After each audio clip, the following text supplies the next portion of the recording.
Bismillahirrahmanirrahim. Salam Om Swastiastu, Namo Buddhaya, salam kebajikan bagi kita semua.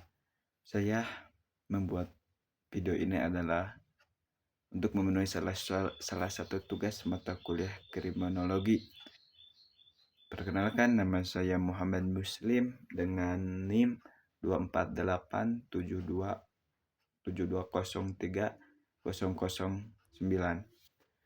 Saya mengambil judul yaitu kejahatan narkotika dan faktor penyebabnya dengan tema kriminalitas dan penyimpangan sosial dalam perspektif kriminologi. Mungkin latar belakang masalahnya terjadi penyebaran narkotika adalah merupakan salah satu bentuk kejahatan serius yang hingga saat kini menjadi ancaman nyata bagi masyarakat di Indonesia. Peredarannya dan penyalahgunaan narkotika tidak hanya merusak kesehatan individu tetapi juga berdampak luas terhadap stabilitas sosial, ekonomi, dan keamanan negara. Narkotika seringkali menyasar generasi muda sebagai target utamanya, sehingga berpotensi merusak kualitas sumber daya manusia di masa depan yang akan datang. Fenomena kejahatan narkotika ini terus mengalami perkembangan baik dari segi jenis zat, modus operandi, maupun jaringan peredarannya yang semakin terorganisir dan lintas negara. Kondisi ini menunjukkan bahwa kejahatan narkotika tidak berdiri sendiri, melainkan dipengaruhi oleh berbagai faktor seperti faktor lingkungan sosial, tekanan ekonomi, lemahnya kontrol sosial, serta pengaruh globalisasi yang semakin maju. Oleh karena itu, kejahatan narkotika perlu dianalisis secara komprehensif dengan pendekatan kriminologi agar dapat dipahami faktor-faktor penyebabnya serta upaya penanggulangannya secara tepat. Mungkin analisis kasus, contoh kasusnya dalam salah satu pengungkapan jaringan peredaran narkotika oleh Badan Narkotika Nasional atau BNN dan Kepolisian Republik Indonesia, di mana aparat berhasil menggagalkan peredaran narkotika jenis sabu dan ekstasi dalam jumlah yang besar, sehingga melibatkan jaringan internasional. Berdasarkan data BNN, Indonesia masih termasuk dalam negara dengan tingkat peredaran narkotika yang cukup tinggi, dengan jutaan pengguna narkotika dari berbagai lapisan masyarakat, termasuk pelajar dan mahasiswa.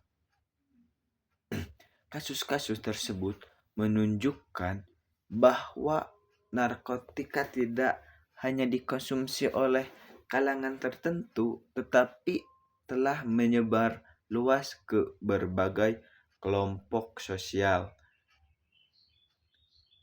Mungkin analisis berdasarkan teori kriminologi yaitu teori diferensial. Teori ini menjelaskan bahwa kejahatan dipelajari melalui interaksi sosial. Dalam konteks narkotika, seseorang dapat terjerumus menjadi pengguna atau pengedar karena pengaruh lingkungannya atau pengaruh pergaulannya, seperti teman sebaya yang lebih dulu terlibat narkotika sehingga dia terbawa dalam lingkungannya itu. Nilai dan perilaku menyimpang dipelajari secara bertahap melalui komunitas intensif, teori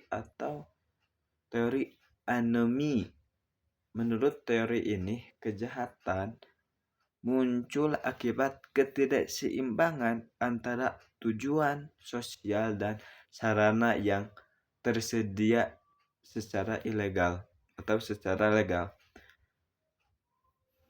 Ada juga faktor ekonomi atau pengangguran dan kemiskinan yang mendorong sebagian orang untuk memilih jalan pintas, yaitu menjadi pengedar narkotika untuk meroleh keuntungan finansial secara cepat dan mudah. Ada juga teori kontrol sosial. Mungkin teori ini menekankan lemahnya ikatan sosial seperti keluarga, sekolah, maupun masyarakat, yaitu kurangnya pengawasan orang tua, lemahnya pendidikan moral sejak dini, serta rendahnya kepedulian lingkungan sosial dapat meningkatkan risiko individu terlibat kejahatan narkotika. Ada juga teori labeling, yaitu seorang yang telah diberi label sebagai pencandu atau penjahat, yaitu cenderung sulit untuk kembali ke masyarakat. Mungkin label ini negatif dapat mendorong perilaku untuk orang itu terus berada dalam lingkungan atau lingkaran kejahatan narkotika tersebut, sehingga mereka merasa tidak diterima oleh lingkungan masyarakat yang ada di daerah yang ada di lingkungannya.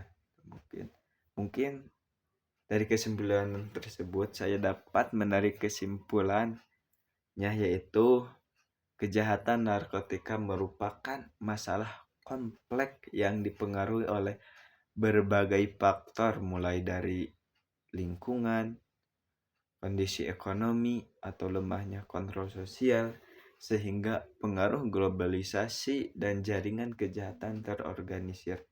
Berdasarkan analisis kriminologi, kejahatan narkotika tidak terjadi secara tiba-tiba, melainkan merupakan hasil dari proses sosial dan struktur yang saling berkaitan.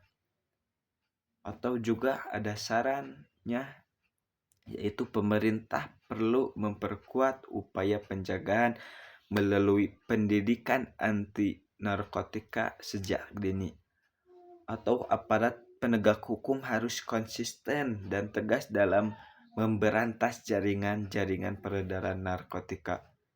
Keluarga dan masyarakat juga perlu meningkatkan peran pengawasan, pembinaan moral, pendekatan rehabilitatif bagi pengguna narkotika harus diutamakan agar mereka dapat kembali berfungsi secara normal atau dapat bersosial kembali seperti orang biasanya.